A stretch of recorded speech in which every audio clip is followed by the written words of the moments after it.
وَلَئِن سَأَلْتَهُمْ، آپ ان سے پوچھئے، لَيَقُولُنَّ إِنَّمَا كُنَّا نَخُوضُ وَنَلْعَبُ، تو یہ کہیں گے کہ ہم سب کھیل کود اور مذاق کر رہے تھے، ہم نے سنجیدگی سے ایسی کوئی بات نہ کی۔ قُلْ أَبِاللَّهِ وَآيَاتِهِ وَرَسُولِهِ كُنتُمْ تَسْتَهْزِئُونَ، ان سے کہہ دو کہ اللہ، اس کی آیات اور اس کے رسول کا تم مذاق اڑاتے ہو۔ لَا تَعْتَذِرُوا، اب بہانے نہ بناؤ، قَدْ كَفَرْتُمْ بَعْدَ ایمانکم، تم ایمان لانے کے بعد کفری اعمال کو اختیار کر چکے۔ ان نعفو عن طائفۃ منکم نعذب طائفۃ بانہم کانوا مجرمین، اگر ہم تمہاری ایک جماعت کو معاف کر دیں گے، دوسری جماعت کو ان کے جرائم کی وجہ سے عذاب دیں گے۔ منافق مرد اور منافق عورتیں اس کام میں ایک دوسرے کے رفیق ہیں۔ یأمرون بالمنکر، ایک دوسرے کو برائیوں کی طرف بلاتے ہیں، وینہون عن المعروف، اچھائیوں سے روکتے ہیں۔ مرد اچھائی کی طرف جانے لگے، عورت اس کو روک لیتی ہے، عورت جانے لگے، مرد اس کو روک لیتے ہیں۔ وَيَنْهَوْنَ عَنِ الْمَعْرُوفِ، برا اچھائیوں سے ایک دوسرے کو روکتے ہیں۔ وَيَقْبِضُونَ أَيْدِيَهُمْ، اور اپنے ہاتھوں کو روکتے ہیں، اللہ کی راہ میں مال خرچ کرنے سے، اللہ کی راہ میں جان دینے سے، اپنی اولادوں کو بیچنے سے اپنے ہاتھوں کو روکتے ہیں، ایک دوسرے کے ہاتھوں کو بھی روکتے ہیں۔ نسوا اللہ فنسیہم، یہ لوگ اللہ کو بھول چکے، اللہ نے انہیں بھلا دیا۔ ان المنافقین هم الفاسقون، بے شک منافق نافرمان لوگ ہیں۔ وعد اللہ المنافقین والمنافقات والکفار نار جہنم خالدین فیہا، اللہ تعالیٰ نے منافق مردوں، منافق عورتوں سے اور کفار سے جہنم کی آگ کا وعدہ کیا ہے جس میں ہمیشہ رہیں گے، وہی ان کا ٹھکانہ ہے، اور اللہ نے ان پر لعنت کر دی اور ان کے لیے دائمی عذاب ہے۔ کالذین من قبلکم، ان کا انجام ان لوگوں کی طرح ہے جو تم سے پہلے گزرے۔ کانوا اشد منکم قوۃ واکثر اموالا واولادا، وہ تم سے زیادہ قوت والے تھے، مال اور اولاد کی بھی کثرت تھی، بس انہوں نے اپنے حصے سے فائدہ اٹھایا، تم بھی اپنے حصے سے دنیا میں فائدہ اٹھا لو جیسے تم سے پہلے لوگ فائدہ اٹھا کر جا چکے۔ لیکن یہ سارے نام دنیا سے مٹ جائیں گے۔ آج یہ لوگ جن کے ناموں کی دھول چاٹ کر دنیا میں خود مفکر اور دانشور کہلاتے ہیں، ان کی باتیں نقل کر کے دنیا میں جیسے انہیں کوئی نہیں جانتا، یہ جب زمانہ گزر جائے گا آگے ان کو بھی کوئی نہیں جانتا ہوگا۔ اور جن لوگوں نے اللہ اور اس کے رسول کی اطاعت کی اور دین حق کو اسی جو ہے وہ تعبیر و تشریح کے مطابق قبول کیا، اس پر عمل کیا، ان کے نام صدیاں گزر جانے کے باوجود آج بھی ایسے مسلمان نام لیتا ہے تو اس کو معلوم ہوتا ہے کہ کل کے لوگ ہیں گزرے، اور ان کے واقعات اور ان کے کارنامے سارے امت کے سامنے۔ ان فتنوں کے نام تھوڑے وقت تک دنیا میں بہت راج کرتے ہیں، بہت اونچے چلتے ہیں۔ اللہ تعالیٰ نے فرمایا کہ پہلے لوگ بھی اسی طرح، یہ ان کا دنیا میں حصہ تھا کہ ان کو دنیا میں کچھ نام مل جائے گا، اور جن لوگوں کا گمراہ ہونا مقدر ہے وہ ان کے پیچھے چل کر گمراہ ہو جائیں گے، پھر ان کے نام، ان کا کام، ان کی باتیں، یہ سب کچھ دنیا سے مٹ جائے گا، ختم ہو جائے گا، صرف لائبریری میں پڑھی ہوئی کتابوں کے اندر رہ جائے گا۔ اخذتم کالذی خاضوا، اور وہ بھی اسی راہ چلے جیسی تم چل رہے ہو۔ اولئک حبطت اعمالهم فی الدنیا والآخرہ، ان لوگوں کے اعمال دنیا آخرت میں ضائع ہو گئے اور یہی لوگ خسارے میں جا پڑے۔ کیا یہ لوگ نہیں جانتے، کیا ان کے پاس نہیں آئی خبریں ان لوگوں کی جو ان سے پہلے ہیں؟ نوح علیہ السلام کی قوم، عاد اور ثمود کی قومیں، ابراہیم علیہ السلام کی قوم، مدین والے، اور وہ بستیاں جو الٹ دی گئی تھیں۔ اتتہم رسلہم بالبینات، ان کے پاس بھی رسول کھلی نشانیاں لے کر آئے، انہوں نے انکار کر دیا۔ بس اللہ نے ان پر کوئی ظلم نہیں کیا، انہوں نے ہی اپنی جانوں پر ظلم کیا کہ اتنی کھلی باتیں دیکھ کر یا تو دین اسلام کو قبول ہی نہ کیا، یا قبول کرنے کا کہہ کر اس پر عمل نہ کیا۔ اللہ رب العزت نے ان سب لوگوں کو تباہ و برباد کر دیا۔ والمؤمنون والمؤمنات بعضهم اولیاء بعض، ان کے مقابل ایمان والے مرد اور ایمان والی عورتیں آپس میں ایک دوسرے کے رفیق ہیں، اور اس رفاقت کی بنیاد وہی ہے جو آپ کل سورہ انفال کے آخری رکوع میں پڑھ چکے کہ ایمان والوں کی یہ برادری کس بنا پر قائم ہے۔ 4 چیزیں اس کی بنا ہیں: ایمان، ہجرت، جہاد اور نصرت۔ اللہ رب العزت نے اس کام میں انہیں ایک دوسرے کا رفیق قرار دیا۔ یأمرون بالمعروف، یہ اچھائیوں کی طرف بلاتے ہیں، وینہون عن المنکر، برائیوں سے ایک دوسرے کو روکتے ہیں، نماز قائم کرتے ہیں، زکوٰۃ دیتے ہیں، اللہ اور اس کے رسول کا حکم مانتے ہیں کہ جب حکم آئے تو اس سے جان چھڑانے کے لیے بہانے بازیاں نہیں کرتے بلکہ اس کے لیے قربانی پیش کرتے ہیں۔ اولئک سیرحمہم اللہ، اللہ تعالیٰ ایسے لوگوں پر رحمت کرے گا، بے شک اللہ تعالیٰ قوت والے اور حکمت والے ہیں۔ ان کے مقابل اللہ نے ایمان والے مردوں اور عورتوں سے وعدہ کیا کہ ان کو جنتوں میں داخل کرے گا جن کے نیچے نہریں چلتی ہیں، اور ایسے پاکیزہ گھر جو ان باغات میں ہوں گے جو باغات کبھی بھی جو ختم نہیں ہوں گے، ہمیشگی کے باغات میں پاکیزہ گھر اللہ انہیں عطا فرمائے گا۔ اور سب سے بڑی چیز اللہ رب العزت کی رضا، ورضوان من اللہ اکبر۔ جو لوگ ان مشکل حالات میں اللہ کے دین کو بدلنے کی بجائے اور نفاق اختیار کرنے کی بجائے اللہ کے دین کو اختیار کریں گے اور اس کی اطاعت میں قربانی پیش کریں گے، اللہ رب العزت انہیں اپنی رضا نصیب فرمائے گا، جو سب سے بڑی چیز ہے۔ ذالک هو الفوز العظیم، اور یہی بڑی کامیابی ہے۔ یا ایھا النبی جاہد الکفار، اے نبی کفار سے قتال کیجیے، والمنافقین، اور منافقین سے۔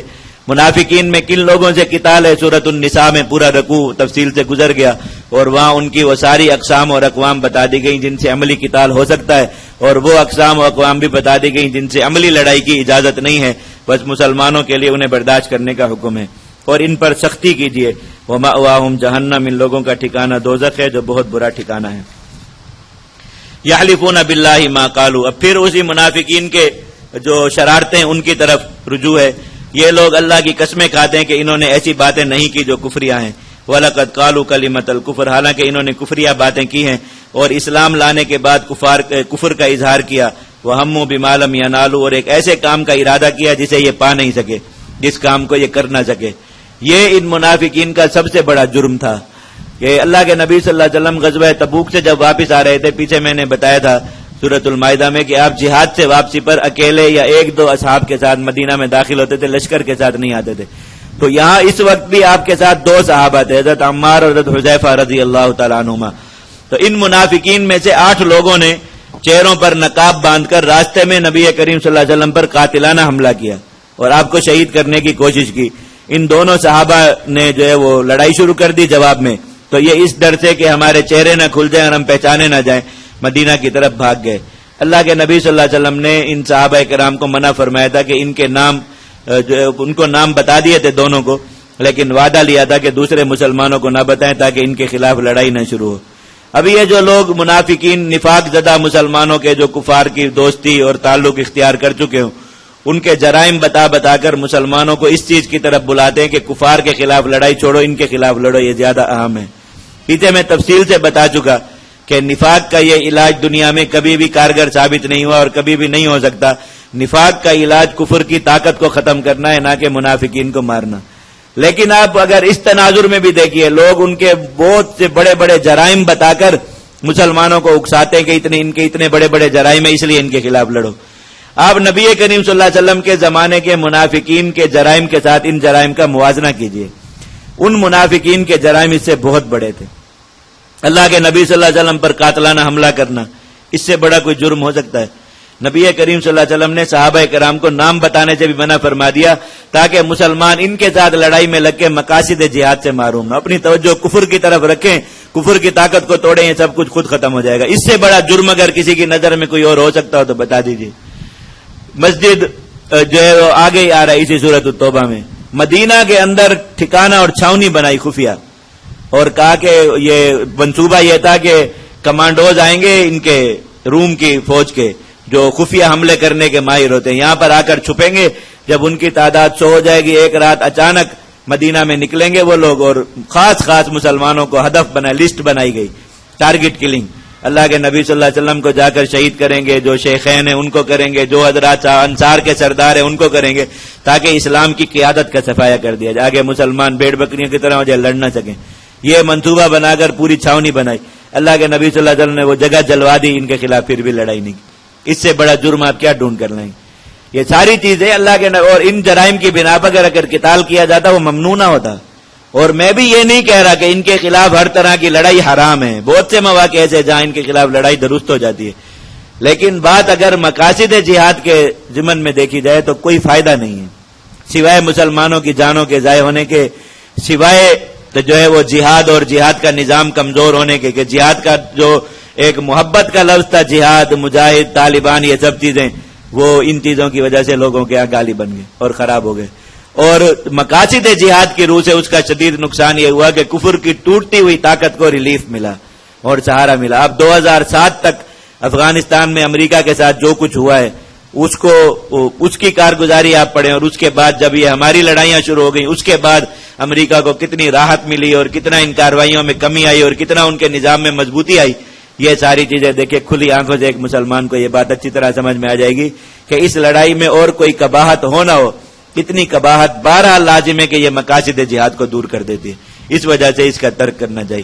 اللہ کے نبی صلی اللہ علیہ وسلم نے اتنے بڑے جرم پر بھی حضرات صاحب خاص انہی لوگوں کو گھروں سے نکال کر بھی مروایا جا سکتا تھا جنہوں نے یہ جرم کیا تھا۔ اللہ کے نبی صلی اللہ علیہ وسلم نے یہ بھی نہ کیا، ورنہ پھر قبائلی لڑائی شروع ہو جاتی، پھر ان کے خاندان لڑتے، پھر ان کی طرف سے لوگ آتے، تو مسلمانوں کے اندر ایک لڑائی شروع ہوتی اور کفار کو راحت مل جاتی کہ چلو اچھا ہوا، ایک مسئلہ شروع ہو گیا، اب مسلمان ہماری طرف آنے کی بجائے اپنے مسئلے ہی نمٹانے میں لگے رہیں، ان کی جانیں اسی میں ضائع ہوتی رہیں، ان کے فدائی بھی آپس میں یہی پھٹتے رہیں، سب کچھ ہوتا رہے، تو کفار کو راحت ہے، اس میں آسانی ہے، اس لیے وہ خوش ہو جاتے۔ اللہ کے نبی صلی اللہ علیہ وسلم نے اس معاملے کو چھپا لیا اور ان دونوں سے قسمیں لی کہ کسی صحابی کو بھی یہ بات، کسی بھی دوسرے مسلمان کو یہ بات نہ بتائیں گے کہ یہ حملہ کرنے والے لوگ کون تھے۔ وَهَمُّوا بِمَا لَمْ يَنَالُوا کا یہ مطلب ہے ایسے کام کا قصد کیا جس کو پا نہ سکے، اور یہ ان کو ناراضگی صرف اس بات پر ہے کہ اللہ اور اس کے رسول نے اپنے فضل سے انہیں غنی کر رکھا، اپنی تلواریں ان کے سروں سے ہٹا لی اور ان کو دنیا میں رہنے کی اجازت دے دی، ورنہ ان کو بھی اگر مارا جاتا تو یہ لوگ درست ہو جاتے۔